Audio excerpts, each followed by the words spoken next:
ಒಂದು ಕುಕ್ಕರ್ಗೆ 1 ಗ್ಲಾಸಷ್ಟು ಅಕ್ಕಿ, 1 ಗ್ಲಾಸಷ್ಟು ತೊಗರಿಬೇಳೆನ ತೊಗೊಂಡು ತೊಳ್ಕೊಂಬಂದಿನಿ ನೋಡ್ರಿ. ಇವಾಗ ಅದಕ್ಕೆ ಬೀನ್ಸು, ಕ್ಯಾರೆಟು, ಆಲೂಗೆಡ್ಡೆನ ಹಾಕಿ 2 ಗ್ಲಾಸಿಗೆ 6 ಗ್ಲಾಸಷ್ಟು ನಾನು ನೀರು ಹಾಕಿ ವಿಷಲ್ ಹಾಕಿ 2 ವಿಷಲ್ ಬರೋವರೆಗೂ ನೋಡ್ರಿ ಕೂಗಿಸ್ಕೊಂಡೇನಿ. ಇದು ಸ್ವಲ್ಪ ಸಾಫ್ಟಾಗಿರಬೇಕು. ಇವಾಗ ನೋಡ್ರಿ ಎಲ್ಲ ಚಂದಾಗ ಬೆಂದತಿ.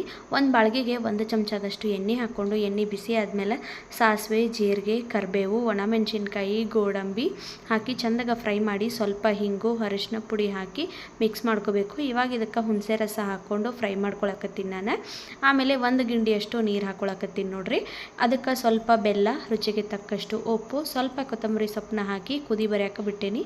ಕುದಿ ಬಂದಮೇಲೆ ಬೇಯಿಸಿಟ್ಕೊಂಡಿರುವಂಥ ಅಕ್ಕಿ ಬೇಳೆನ ಹಾಕ್ಕೊಂಡು ಚಂದಾಗ ಮಿಕ್ಸ್ ಮಾಡ್ಕೋಬೇಕು. ಬಿಸಿಬೇಳೆಬಾತ್ ಪೌಡ್ರನ್ನ 2 ಚಮಚದಷ್ಟು ತೊಗೊಂಡು ಅದಕ್ಕೆ ನೀರೊಳಗೆ ಹಾಕಿ ನಾನು ಮಿಕ್ಸ್ ಮಾಡ್ಕೊಂಡೀನಿ. ಅದನ್ನು ಇವಾಗ ನೋಡ್ರಿ ಅಕ್ಕಿ ಬೇಳೆ ಬೇಯಿಸಿ ಒಗ್ಗರಣೆ ಮಾಡಿದ್ವಲ್ಲ ಅದಕ್ಕೆ ಹಾಕಿ ಚಂದಾಗ ಮಿಕ್ಸ್ ಮಾಡಿರ ಬಿಸಿಬೇಳೆ